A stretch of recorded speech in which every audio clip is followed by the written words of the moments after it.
તો મોરબીમાં બારબોરની બંદૂક સાથે એક ઈસમને ઝડપી પાડવામાં આવ્યો છે। માળિયા મિયાણાના ચીખલી ગામેથી આ ઈસમને ઝડપી પાડવામાં આવ્યો।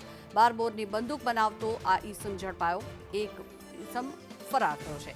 યુટ્યુબ પર વિડીયો જોઈને બારબોરની બંદૂક બનાવવામાં આવતી હતી। મોરબી એલસીબી ટીમે સલીમ મલાણીને ઝડપી પાડ્યો છે। આરોપી પોતાના ઘરમાં જ બારબોરની બંદૂક બનાવતો હોવાનું સામે આવ્યું છે, જેમાં 60 ખાલી કારતૂસ અને ગન સહિતનો મુદ્દામાલ કબજે કરવામાં આવ્યો છે। સિદ્દીક ઉમેદ અલી કાજેડિયાની ધરપકડ કરવામાં આવી છે। સાથે જ આર્મ્સ એક્ટ સહિતની કલમો હેઠળ ગુનો દાખલ કરાયો છે।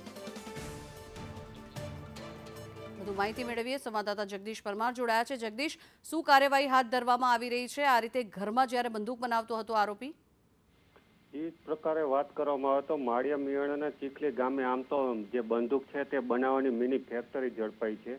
જેમાં વાત કરવામાં આવે તો યુટ્યુબ પર વિડીયો જોવામાં આવે છે અને આ વિડીયો પરથી બારબોરની બંદૂકો બનાવી અને વેચવાનું કારસ્તાન મોરબી એલસીબીએ ઝડપી પાડ્યું છે। જેમાં વાત કરવામાં આવે તો 2 શખ્સો સામે ગુનો નોંધવામાં આવ્યો છે।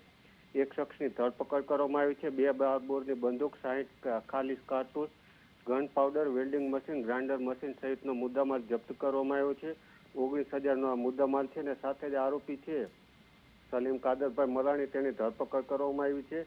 અને સાથે જ ચરાડવાનું એક શખ્સ છે સિદ્દીક ઉમેદ અલી કાજેડિયા, જેનું નામ પણ આ તપાસમાં બહાર ખુલ્યું છે અને તેની સામે પણ આર્મ્સ એક્ટ સહિતની ગુનો નોંધવામાં આવ્યો છે। અને બંને આરોપીઓમાંથી એક આરોપીની ધરપકડ થઈ છે અને બીજા આરોપીને ઝડપી લેવા મોરબી એલસીબી સહિતની કાર્યવાહી ચાલી રહી છે। જી, આભાર જગદીશ સમગ્ર માહિતી.